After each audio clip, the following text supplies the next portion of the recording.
With over 500,000 trees and shrubs already planted and growing, it's easy to forget you are in the city. We don't just say, we do. It's the Stain City way.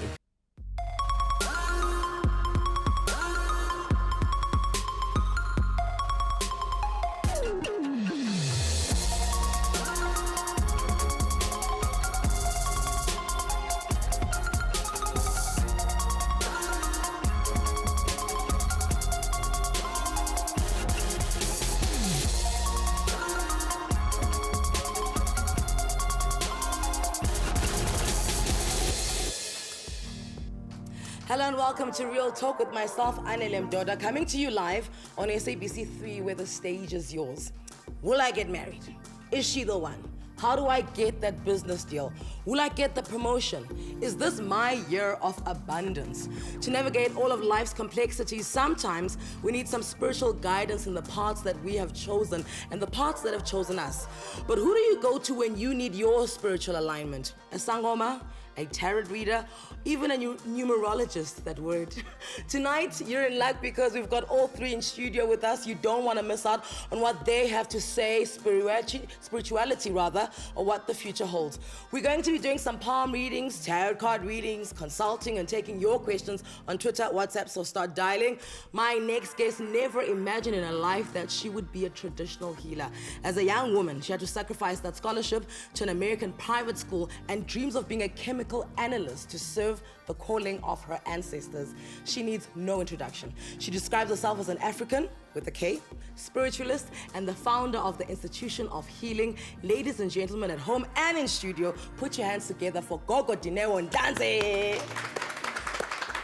Are we allowed to clap for you? Yo, I feel like I've won an award. I feel like I've won an Emmy right now. So even a stand ovation is well deserving of that introduction. Oh, stop it. Stop. Are people jittery around you? Are people nervous around you? I mean, not really. People get starstruck and I don't understand because I still don't see myself as out there. Yeah. I still see myself living my soul purpose and being me through the work that I do. So, you know, when people are like, Coco, I'm like, no, I'm still Gogo. Yeah. You know, and they realize that, you know, I'm human after all. I'm not just out there. Because you understand, you are in the industry, the perceptions that people have. I say to people, I'm famous because I hang around people like you. You know what I mean? So when are you not the celebrity? You are simply well known. My work is celebrated. If that defines a celebrity, I receive the title. Okay. But I'm not, you know, because celebrity comes with its own connotation. Yeah. But I want this work to be celebrated. I'm here to create a legacy that can really have Africans be excited about who they are. That finally we can be unapologetic about being sangomas, about being spiritualist, about doing things that really define and dignify our essences. And ground us. And ground us because of those roots. Yeah. But do people not feel like you see through them? You know, because inherently, everyone wants to... When I pep... Oh, is it? Yeah. Okay. So when I pep, people start thinking like, oh, Coco, what's going on? What's going on? She's reading me. Yeah. You know, she's hearing from like, even when I'm staring in your eyes, like, hi, Coco, are you reading something? You know? But in most cases, I find people are curious. You know, people, you know, want to really find out what is it that I'm seeing. I see things all the time, but I don't need to engage with things all the time. That's what I've chosen to do because I want to keep my sanity as well. Yeah. But I also respect my own practice that when I'm in relationship with you as a spiritual healer, I tap into it fully so I can nurture and nourish what you have asked of me. So I guess the responsibility of what you do comes in being a filter. You need to filter. So you wouldn't necessarily tell me everything that my ancestors are saying to you about me. Do you have that responsibility of filtering it and putting it in a way that I don't then live in fear afterwards? Yeah, but also, you know, I say when people ask for it, then I don't filter it, I give it. But it's to also respect you, you know? When you come to me in my space of work, and you ask me, or you come here and say, Coco, because you said palm reader. I started as a palm reader before I became a sangoma. So that's how I stepped into spiritual work. Because people would see me, and interestingly enough, Afrikaners would say, throw the bones, magical woman. And I'm like, well, what bones? You know? And I would say to them, give me your hand. So you would give me a hand. You can just open your hand, and I can tell you something about you. Do you not get into a space in a room full of people and are overwhelmed by all of their energies that are attracted to you because you hold a path, a conversation to the other side. Definitely, because as spiritualists, we are absorbers. We're like sponges. We suck in energy. And in our natural inclination, you know, our yearning is to make well what is not well. So when I walk into a room, there are things that I do before I go into spaces to ground myself within myself so that even when I'm sucking, the sucking doesn't overwhelm me. So I can still feel grounded in myself. So there's those things that I do. But I remember when I used to be a facilitator, I would walk in and I'm doing a conference, I take off my shoes. It grounds me automatically, you know? And I say, I would, up front, I'm a Sangoma, I'm gonna pep, I'm gonna yawn, and I'm not gonna apologize about it. And for me, something in owning myself in the space in which I'm in really automatically grounded me. So even when I'm seeing things, I'm not seeing them deeply, I'm seeing them over the heads. Our yearning is to make well what is not well. That you said that and then you just moved on, like you didn't just drop. You should be writing my book. Dude, you should be writing my book. And I'm like, how can she just say that and carry on like she just didn't change my life? You know, what are you doing? What are you doing? So how do you get here, right? You said you were studying at an American school, you got a scholarship. Why did they give you a scholarship? It means you were excellent at something. Oh, definitely. I'm a very smart woman. I'm a very intelligent woman. But what I am now, I am wiser than intelligence. Because intelligence gets cultivated through classroom schooling. And wisdom gets cultivated through immersing yourself in experiences that life is giving you. So that's what wisdom is. You just did it again. I gave you another? Yes. You gave me another quote again. Yeah. So then you fall ill. The people at the school, they're like, oh, wow, you know, Dineo's sick, let's take her to the hospital. And then you are institutionalized for 6 months. And I was Maria at the time, by the way. Your name was Maria? Yeah, my name is Maria. So my name is Maria Christina Dineo.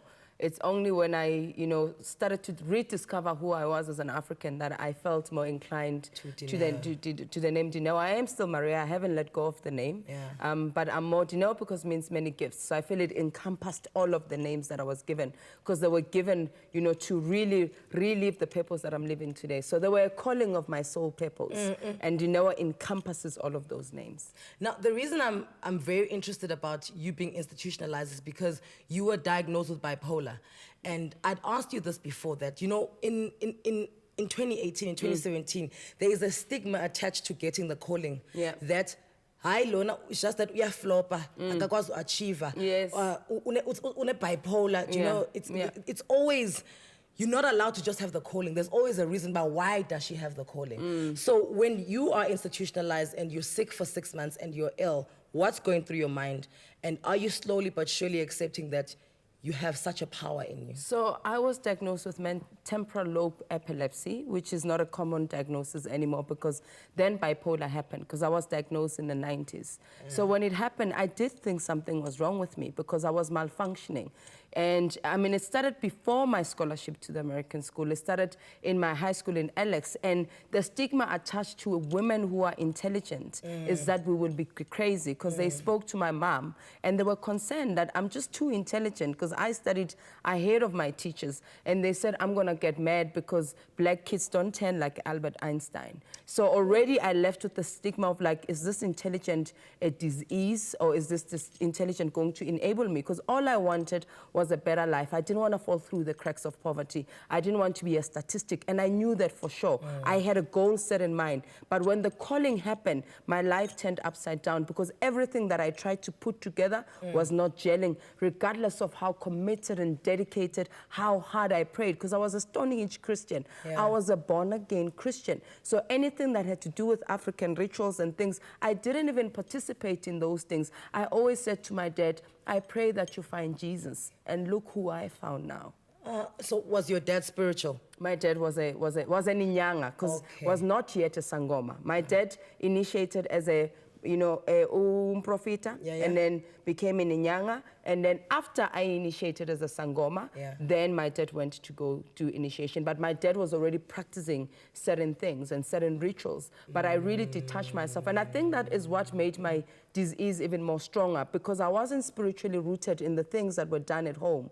You know, whether I believed in them or not. Did you find it to be tribal and flippant? Like, oh, no, but I found them to be regressive and I was trying to progress.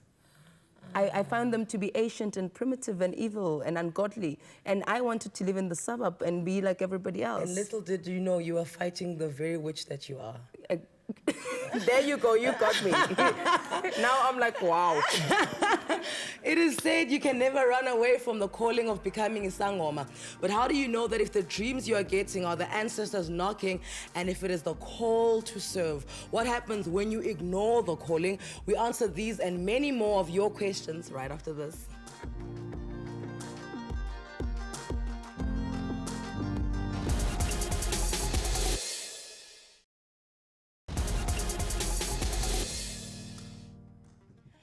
So we all have dreams, though many people do not pay much attention to their dreams and often don't even remember them. They could have a deeper meaning, and those dreams can be a calling, not a telephone call, but a calling from the ancestors to serve. Here on the couch, I'm joined by Gogo, Dineo, and Danzi. Now, I was just saying to you that I've never felt this energy on set. Yes. Everybody today has just been, there's just been an extra step. You know, they're in a hurry. You know, Gogo's here. You know, we're getting our tarot cards read. Do you find that everywhere you go, you are expected to be on duty? Okay, is that a burden or is that a blessing? When you leave what you are called to do, it never burdens you. When you do what you love, it's not work, it's just passion expressed, you know? So for me, wherever I go, if people see me and they ask for guidance, I do. But I also, you have to create boundaries because otherwise my energy gets overextended. So when people inbox me after the show, ask me to interpret dreams, resolve their life problems, I don't, because I believe when you take time to come to a person like me or any other healer, it's you value yourself enough to invest in yourself. Yes. So if you've got life problems that are complex and you've tried everything and you're listening to the show and you're realizing that maybe I need a gogo, maybe I need a tarot person, or maybe I need that, invest in yourself because when you give to yourself, you've got more to give to the world. Ooh. Okay, Gogo. Why do we call you Gogo, by the way? They call me Gogo because those who I walk with are ancient and wise, and I carry a level of eldership in me. And because, you know, sangomas are called abogogo, makosi, oruqamaku, you know, and things like that. And Gogo because people think, you know, it's gender. I carry, you know, very masculine ancestral spirits who are my guides in this work. So I'm actually mkulu. Oh. But I love Gogo. I love it. You know, I can radiate the divinity of the femininity in me. She's a rapper as well. I'm a poet. Oh, there you go. Yeah, she's dropping an album. She's dropping a book. She's going to take this TV show. What else do you want? So listen, you said something very profound earlier. You said, I burp and I yawn, right? And when I was speaking to you earlier, you were burping a lot. Yeah. Do you start burping and yawning after you've gone through the entire ritual and the calling? No, or I started that way. I started to burp a lot once I went through. Other people burp before. What does burping mean? It's connecting energy. Burp is a connection. So if I'm connecting and I say to me when I burp, I'm greeting those you walk with. Because mesiti togoza koko, togozani. We're recognizing that you're not only the physical that we're engaging with, but you are walking with an army of ancestors that are your guiders, that are your protectors, that are here to be here with you on this show for you to do the work that you need to do. So in everything you do, there'll be good ones who are there for the good and there'll be bad ones who are there for the dark side. Yeah. You are aware that there is a sinister energy that follows a sangoma, right? Yeah.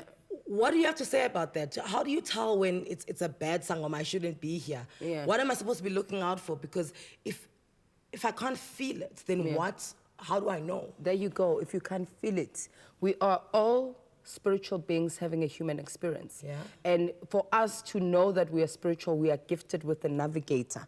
That's our intuition.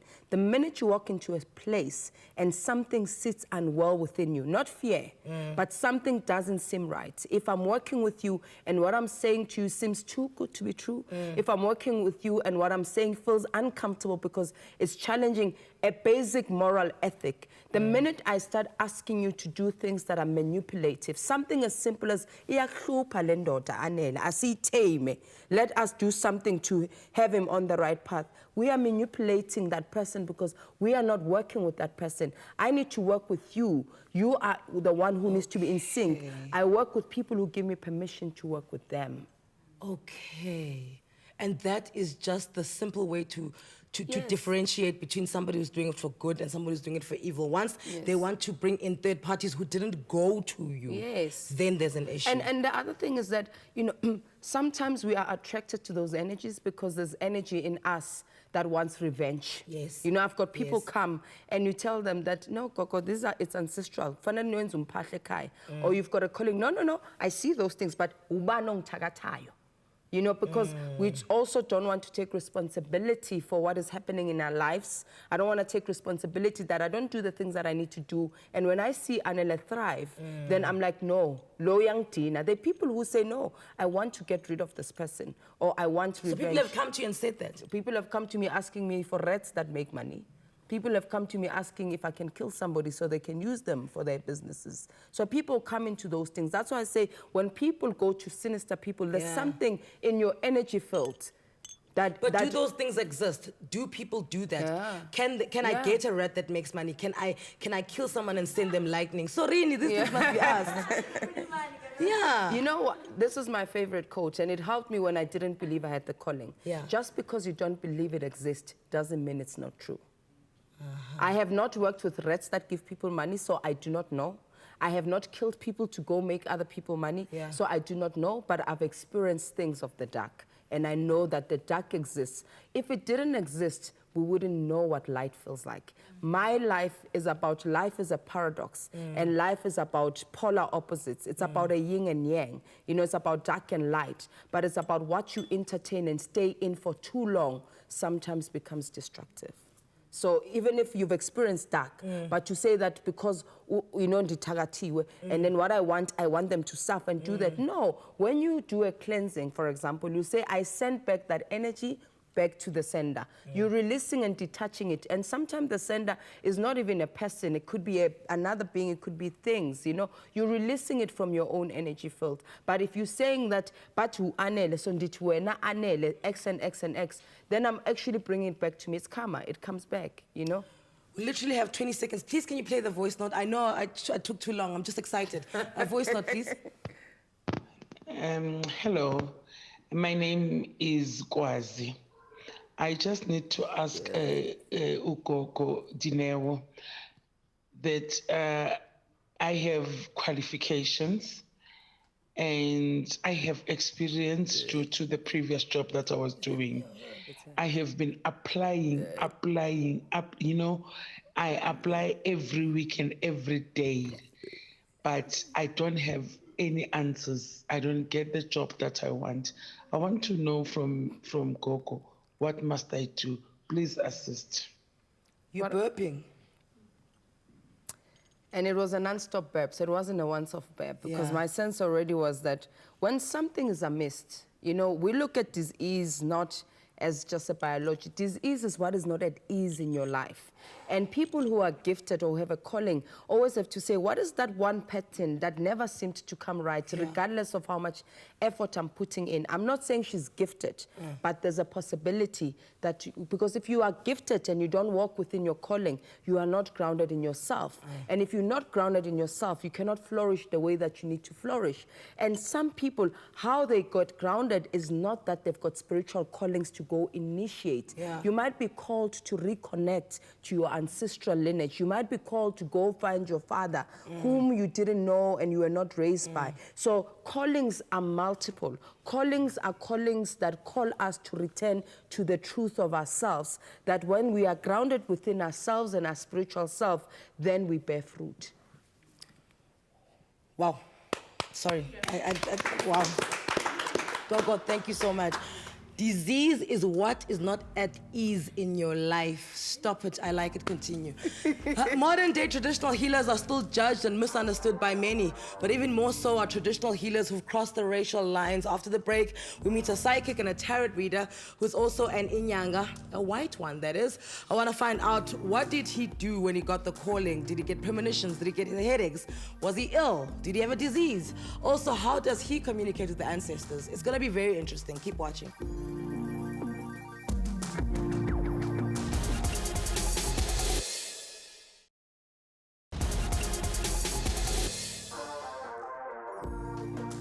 And welcome back. My guest right now has over 29 years of experience in reading tarot cards and schooled in Western magic, Kabbalah, alchemy, and as a child, he was a full-on psychic. But things got a little bit interesting when in the early 2000s, he fell ill. And so the journey of being Inyanga began. He's now fully qualified with 4 years of training under his name. Welcome to Real Talk on SABC 3, Craig Cox. Thank you. Hello, thanks for having me. I mean, you're an interesting fellow. Of course you were going to make it here. So, Inyanga, right? Yes. Do you have white clients who come to you to meet the Inyanga, not the tarot reader, not everything, just think Inyanga? I do. Yeah? I do. I would say it's a good mix. I can't say it's predominantly any race, any gender. It's just normal people. And so what is the difference, and I suppose I should also ask Gogo this, between a Sangoma and Inyanga, because she did describe it around her dad, that her dad is Inyanga, and you know she's a Sangoma. What's the difference? As far as I know, an Inyanga is traditionally a man. It doesn't have to be. Okay. But I was trained as a herbalist and to talk to ancestors.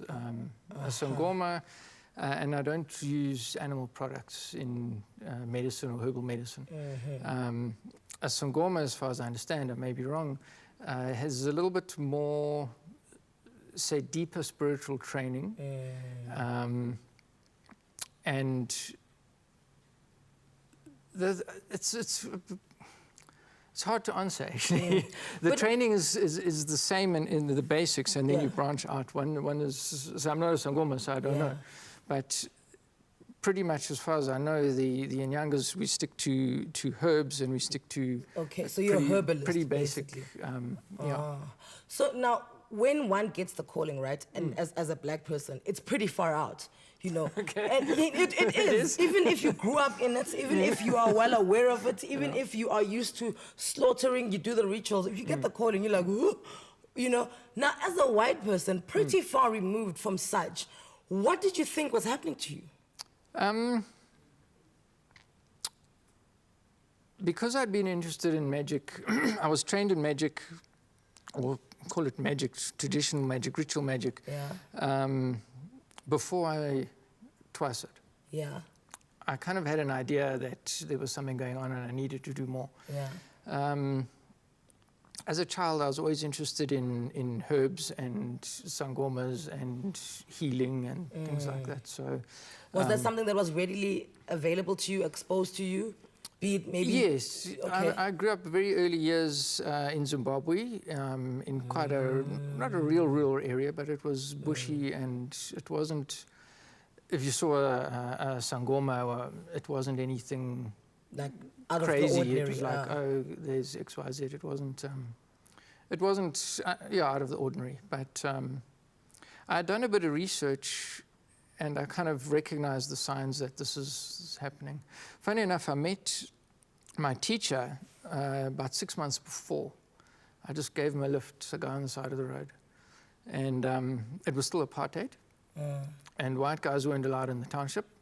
But we went in, I drove him into his house. And funny enough, we drove in behind two Caspers, police Caspers. When you said Casper, I thought you said Casper in your vest, and I'm like, how long has this guy been around? 110. Okay. And he threw the bones and he said, a little shell came rolling to your foot. He says, you're going to come train. And I said, yeah, right, of course. And I didn't think anything of it. Is this when you were ill? No, before, 6 months prior to that. Yeah. And then, literally 6 months later, I got sick. my business wasn't going well. I was burgled. My car broke. Kind of all in one day. Yeah. And I thought, well, maybe I must just get in the car and go to Alex and see what's going on. Yeah. And that's when it started. And the rest is history, as The rest they say. is history, yeah. So you also have a few qualifications under your belt. Can you run them through me? Because I want to kind of connect what it is that aids you to be able to be who you are today. You sighed like it's a long list. It's a long list. Yeah, just look really good. I studied a lot of psychology, philosophy, anthropology, literature, geology, archaeology. You see, I kind of studied to stay out of the army. So I needed to stay at varsity for a long time. Okay. So, and then I started a export trading business for myself, obviously to pay my varsity bills. Yeah. And from there, I studied diamond valuing. I used my geology quite a lot there. I studied supply chain and logistics. What else? Recently, I did a degree, an American degree in metaphysics. Did my master's in the link between quantum physics and meditation. Oh, quantum physics. Yeah, I'm kind of doing PhD. Yeah. One day we'll get there. What must the environment be for you to be able to do what you do? You know, the tarot readings, the inyanga, the palm readings. Surely something must be a certain way.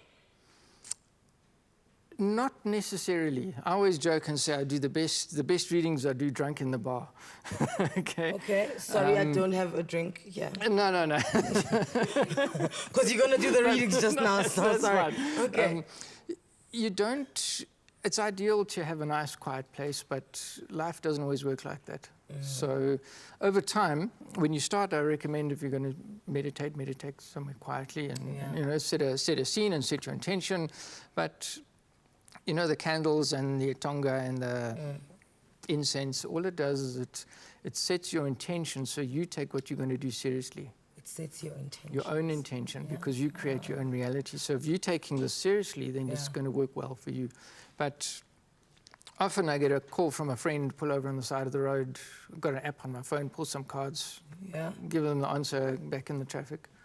So You can do it with an app, there are plenty like apps, an iPad. You can read people with an iPad. Yeah. Normal pack of cards, normal. Okay. You see, I'm lucky, I think. For me, it's a mixture of psychic, mystic, clairvoyance, clairaudience. So some days I see things, some days I hear things, some days you just know things, some days I remember what you were doing. Yeah. And the cards or the bones or whatever system you use just helps you focus. And it also helps the client feel at ease that you can actually explain what's going on to them. Say, look, there's that guy there and that. You kind of, I find it helps them. So, Okay, so I've got a few questions. Yes. Don't worry, we're gonna get them after the break. But what's important is that it's time for you to take a bit of a break. While you refill that cup of tea, things are about to change gear in here. Craig will not only be taking your questions, but he'll be doing some readings. If you want to know what the future holds for me, or want to know what the future holds for some of our studio guests, don't go away. It's about to get lit here.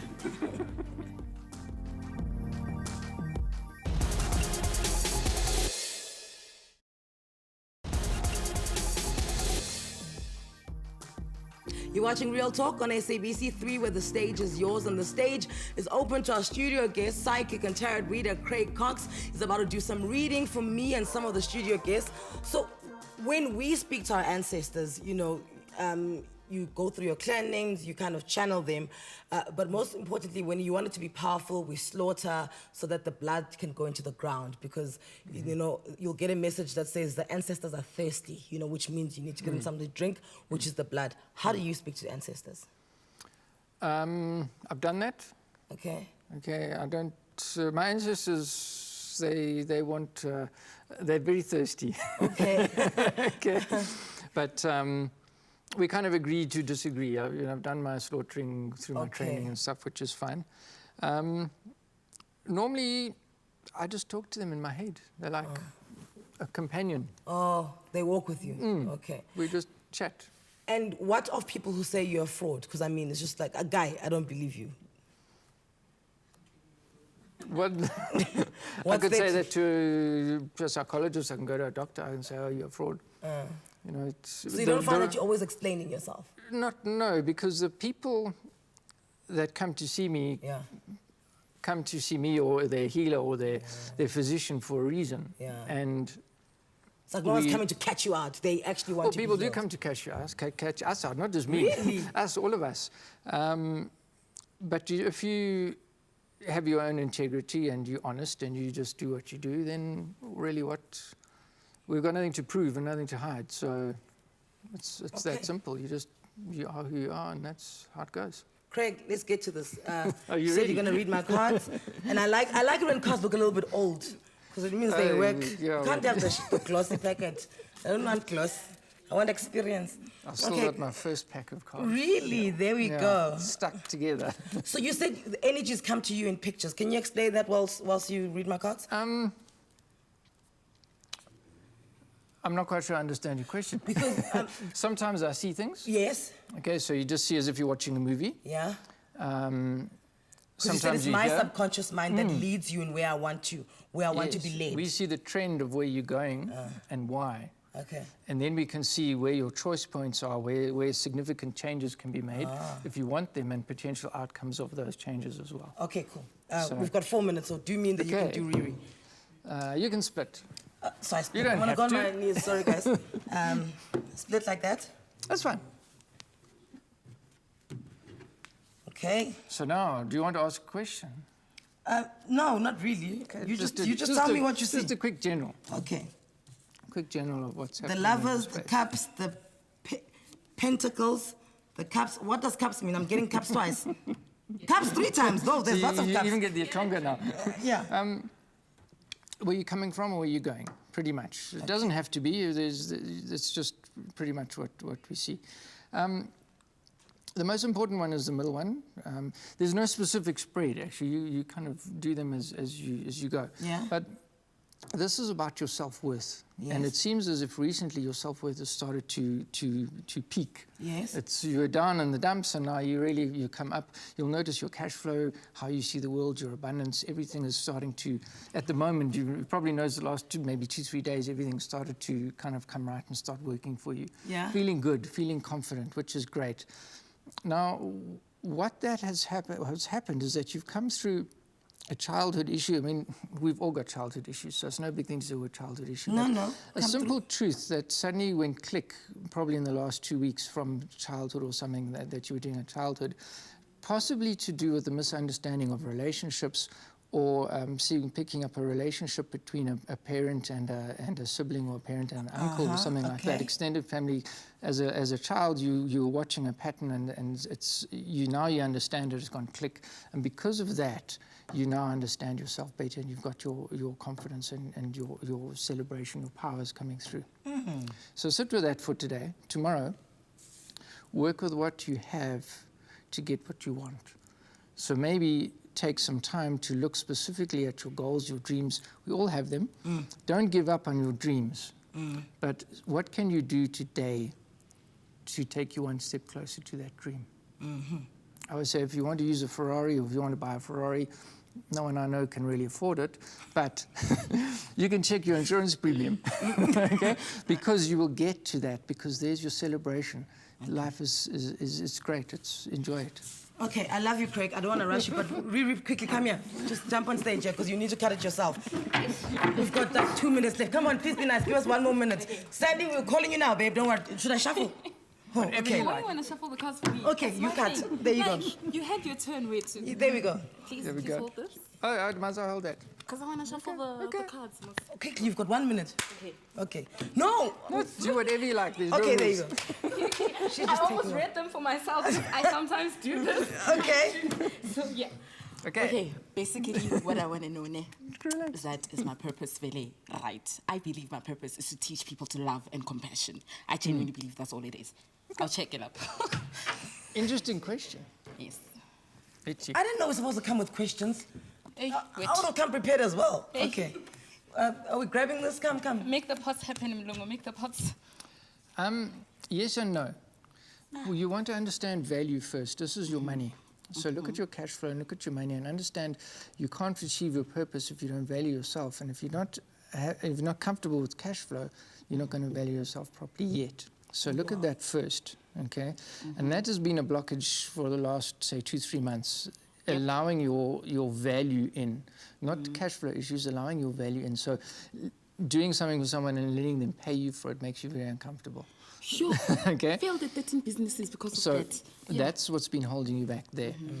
This is your truth. It's not about saving people, it's about teaching people. So maybe fine-tune what you want to do, your purpose, not necessarily to help people experience love and abundance and that, but help them spread it around as well. So formalize the system that you want to use.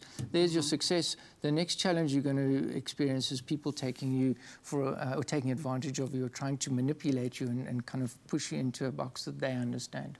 So be a bit patient with them, and your success is there, you'll be fine. If you're using a teaching with a formula, it'll alleviate that manipulation. Repeat that one if I It's the teaching or the knowledge. I would say do groups, don't do one-on-one. Okay, perfect. Oh, Anele, time. Okay, cool. We're out of time. We'll be right back. This can continue here. On the other side of this, Sandy predicted 2018 for us. She predicted former President Jacob Zuma's fate right on the show, not using voodoo, but numbers. Come back, we'll discuss that. Thank you. Thank you. You're very good. I agree with everything you said.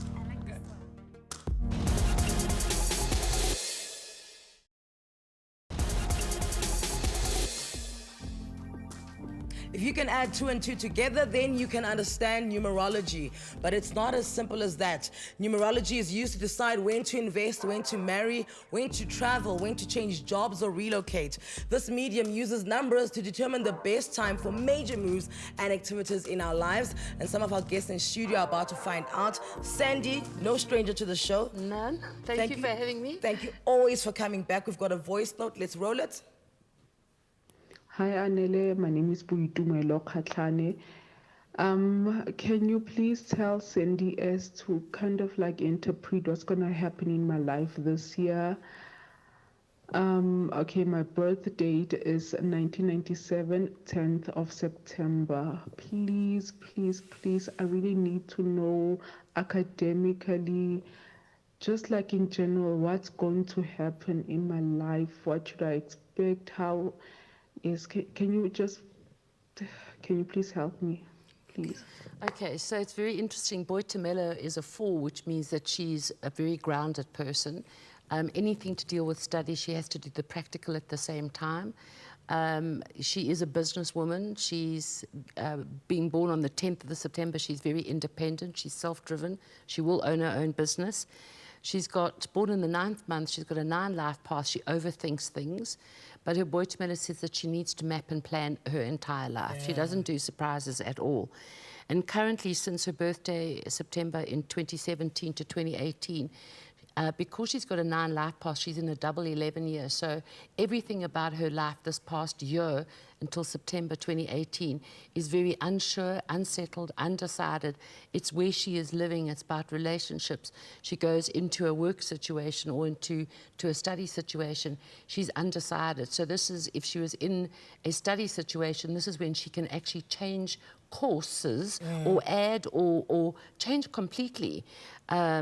But she's a practical studier, so she has to do the practical at the same time. And I think she's so undecided about her entire life. Just hearing her conversation, she just doesn't know where to go. And when you're in an 11 year, all I can say is you've got to go with the universe. Because if you're going to try and push for something, an 11 will waver like this, and she'll just push herself over. Where if she just remains very grounded and pays attention to the universe, as she gets to round about July, that 11 is going to completely settle and her decision will be much better. She's going into an incredibly fertile year, so I'd be very watchful about the pregnancy. Cross those legs if you don't want a baby. But she's going in when she gets out of this year.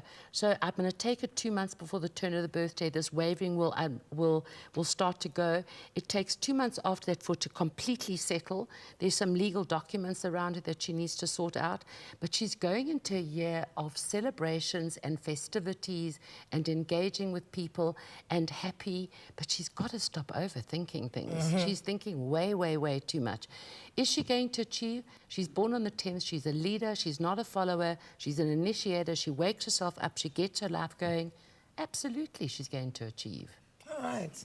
Let's go to the audience. Who's got the microphone there? Can you give us your birth date, please?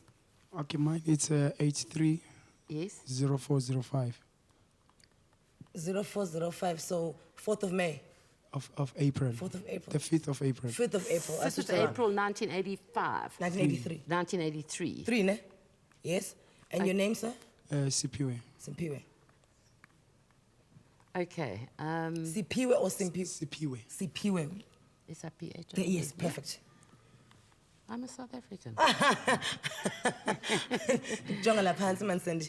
Is there a specific question you want to know, or can she just go for it? Yeah, I would like to know in terms of like maybe elevating my spirituality. What is it? Is it that part in particular that I would need to do to just grow into this? Okay, so again, like our voice note lady, you're a practical person. You need to study and do the practical at the same time, otherwise it's a waste of time for you. But you're going to become a trainer and a teacher.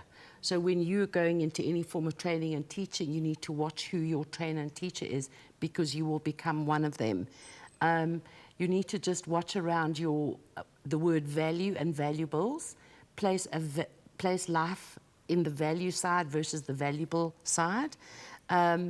Everything about you around your home front it's already started about 2 months ago, where you're starting to also be like Boitumelo, where you're going to waver and be very unsettled where you are living and in relationships, and a lot of should I, shouldn't I.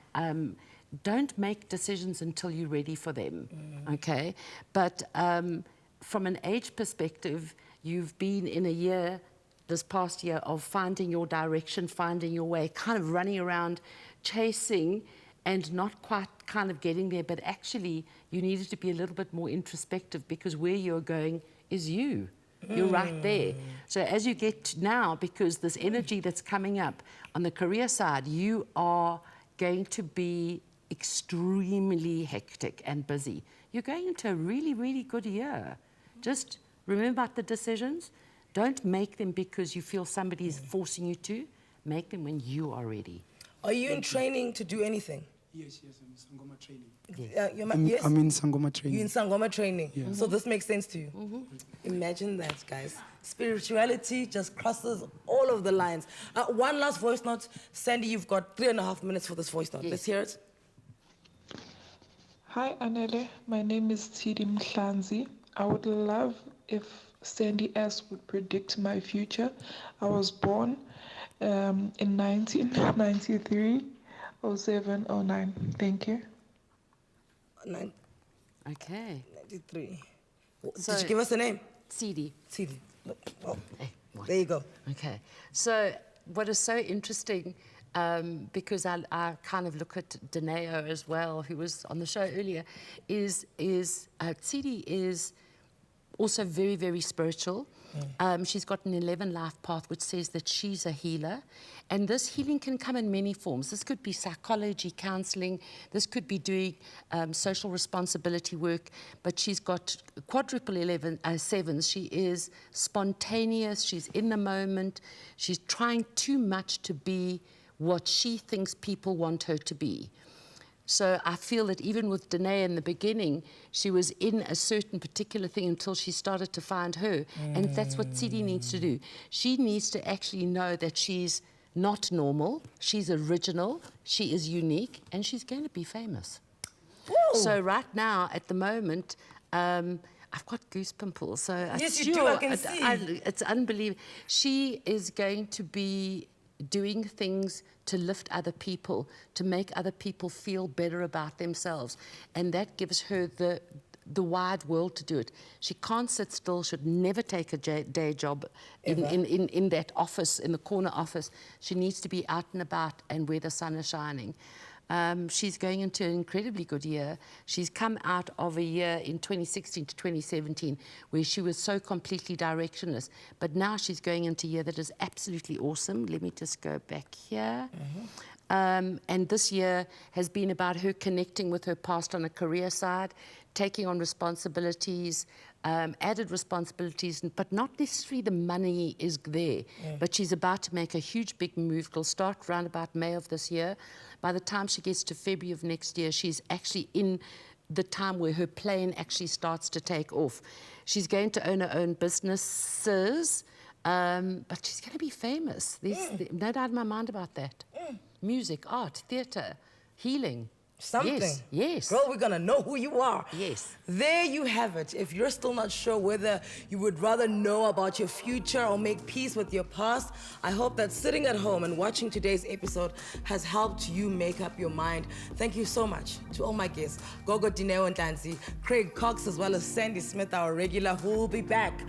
We're back on your television sets tomorrow, bringing you the SAFTA winners. Lerato Khanyako will be here. Mandla Gaduga, Luke Rouse, Jovito producers, Vincent Malloy and Lodi Matsetela. They'll all be here tomorrow with their golden horns. From myself and the rest of the team, you have yourself a lovely evening. Bye-bye.